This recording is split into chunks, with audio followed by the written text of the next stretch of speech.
Hey YouTube, what's up? This is Stealth1212, and today we're going over the behind the scenes October uh, message that '06 Scape has decided to give to us today. It's halfway through, practically halfway through. It's at least 2/5 of the way through October now, and we got the behind the scenes, or BTS as some people like to call it. Like they added right there, BTS. So, behind the scenes. Behind the scenes is a monthly thing that comes out. Jagex started doing that in about 2000 and to have it every month. I think it was around 2010 that they started implementing that into the game. Now, I like behind the scenes. It gives you a rough estimate of what's actually going to happen in the game. As you guys can read this as I'm talking aloud here, but we'll go over this in each individual part of this. I'll probably read some of it as well. Now, October. Pretty much all of October and late September, when pre-alpha ended, was pretty much stability tests looking forward to, and looking forward to alpha. Well, pretty much this is just a continuation of late September, because the only thing that they've announced is right here in bold. That's the only new thing. And then they have some things that are kind of changed, but they're pretty much all the same. Stop highlighting. Okay, so first, as I stated again, that BTS in the BTS alpha is the most important thing, blah blah blah. Bad news, alpha will be delayed, and they did not give us a date to expect this time. They said just look forward to the countdown, and the countdown will be a 7-day countdown. So it could actually be starting to count down tomorrow, which means it would come in 8 days from now. It could come in at October 30th, and then it'd come into November. Now, would that realistically happen? I don't think so. I'm thinking that it's going to be within the next week that they'll start the countdown. So I'm looking forward to the launch being, open up my trusty little calendar here. I'm thinking around Sunday the 21st of October. Now, the reason I say that is I think they will, in fact, launch it on a weekend day. Reason being is that seems to be when they have most mods available for the launch, and they can test the stability and see if there's any issues with the stability at that time, and they can play around with it. As I said before in a past video, looks like that they've been having trouble getting things started up when they say so. Like the stability test when it first happened, it was several hours before people actually started to log on, and then it was a while before they even got to play a game. So I think it's gonna be several hours after the countdown ends, but it's gonna be a few days till that happens. Let's see. We'll put it right. We'll put it right there. Now, let's see what else they say. Comes the good news. Now, basically, well, obviously, is the longer that they hold alpha from being launched, is the more content that's going to be added into the game. Now, it is for sure that only the free-to-play area will be shown or available for launch of alpha. Now, but there is every skill available, so you can thieve the man walking around Lumbridge. You can. What else? What other skills? Fletch, or it's been so long since I've looked at a skill tab. What else is there? Herblore, I guess if you get it off a drop, and I don't, you know what I mean. So you have access to all member skills. You have access to everything members that's within the limits of the free-to-play area as the first day of alpha. Then, slowly but surely, they'll implement into the game, probably next they'd probably go east and give you like Mort Meyer and probably then west towards Ardung. Yeah, we'll probably go to Catherby next and stuff. And then it'll slowly drift outwards. And probably they'll give you the Castle Wars after that too, so you could use the Ring of Dueling and such. Where was I though? I kind of lost track of where I was going. But basically, you're gonna have free-to-play area with members stuff included. You'll always have members things because it's 100% free. And they said, which is kind of a shock because they said not that long ago that pretty much all their quests are like not close to being done. They don't have any dialogues or anything. And now they said you can expect to have almost, if not all, to have all the free-to-play quests done. Minimal bugs, well, I'd expect that.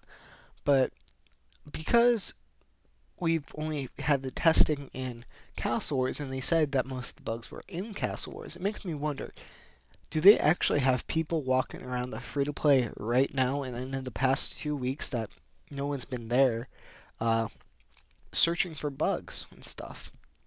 Like, does every tree cut, in fact? Does every tree give you wood? Does every fishing spot give you fish in the correct order, you know? Stuff like that. So hopefully it all works, because I don't want to have too much of a buggy alpha, especially in a free-to-play world area when, you know, it's expected that that's the lowest and probably easiest place to have finish, because that's normally what private servers content includes, or somewhere in Lumbridge and Varrock and stuff. So it shouldn't be too much to ask. Now, they go into saying how good their stability test is and how it's going to perform in the future, because they plan to keep the stability test running, so it's not really going to be a test anymore. It's pretty much just going to be perfecting the stability of the server, because they're going to keep it on pretty much as long as they can until alpha starts. So pretty much we're going to play Castle Wars for quite a while now. Here you can see a picture that Zami, and you know, that was a pretty good sized team. And what surprised me is they have a lot of people without anything on them, which is very, very surprising, because in Sarah, there were not any people at all in this picture. One, looks like only one.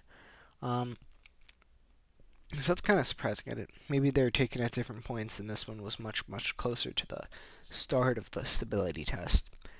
But they said 2,000 people in one small area. Now you gotta think, 2,000 people, that's the maximum of each world. And they managed to do 2,000 people in one world, in one very small place. Okay, normally 2,000 people are spread around the entire RuneScape area. Okay, think about back in the RuneScape world, going to the GE in World 1 or whatever, World 2. There's 2,000 people in the world because it was always full. But there was probably only like 800 to 900 people actually in the GE. And there was severe lag. Castle Wars had 2,000 people in a similar amount of space. And there was very, very little lag. Now, of course, today there was some lag. There was actually a glitch with the timer again, but this one wasn't the waiting room timer, it was the in-game timer, and it just completely skipped 0 and went to negative numbers. So I was actually in-game for negative 15 minutes, or 35 minutes total. So that was but I had to go to college anyway, so it didn't matter. I had to get off anyway. So we have one issue to fix relating to stability until we're satisfied. One issue probably is the length of time that it takes for that they need it to restart, because after every game it seems to get a little more laggy. So as long as a game is running, they're looking for a restart time. They're trying to expand the time that's needed for a restart, essentially. Well, it's just my opinion, so I can't really say if that's true or false. But stability test will most likely be online, offline for the next week to make sure the stability test is fine. This really doesn't tell you much because it has been online offline. Like when they fix it, it's like a 10-minute period and then you're back on.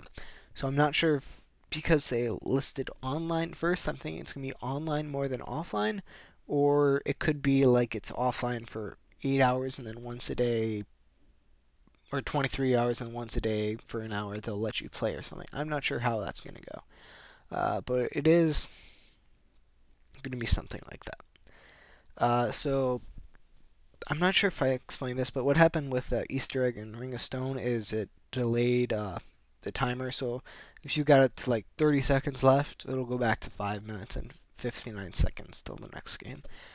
So mods were doing 100-hour bans on people if they decided to want to ruin the game for other people and not have us play by putting the Ring of Stone on. So a lot of people were banned, and I helped out with that. Just kind of running around the Sarah area and looking for people. It was pretty easy because once you saw a white dot, there's normally a person there. But some people would get in, get out, and then it'd be like, "Whoa, why is the timer all bad?" Blah blah blah. So, but we managed to get it a few games in. So as for the stability of the game, I'm pretty sure it's fine. It's just matter of fact of expanding the time that it has to restart. As for content, I think they did an excellent job of debugging Castle Wars. I did find a glitch where if you farcast in the tunnels, you can actually get through the fallen rocks. So it's like they're not even there, just so you can barrage someone else. And you can actually, if they're in like the perfect spaces away from you, you can actually stand in the rocks without getting hurt. So that's it's a minor glitch. They just have to make it a stronger object. Uh, so I think that's about it for this video, guys. Please, in the comments below, tell me your opinions on if you're angry that this is happening, that it's still being delayed again, or if you're happy that they're getting to fix more bugs so we have a stronger alpha. Uh, yeah, guys, so just please tell me what you think. My opinion, it's I'm indecisive on which way I'd rather it be. It's good and bad. I mean, it's not like we'd have that much of a start, I suppose. And I think there'd be more anger about having a bad start than a prolonged start then. So tell me if you guys agree, disagree, whatever. So yeah, guys, that'll be it for this video. Please rate, comment, subscribe, like I even care. See ya.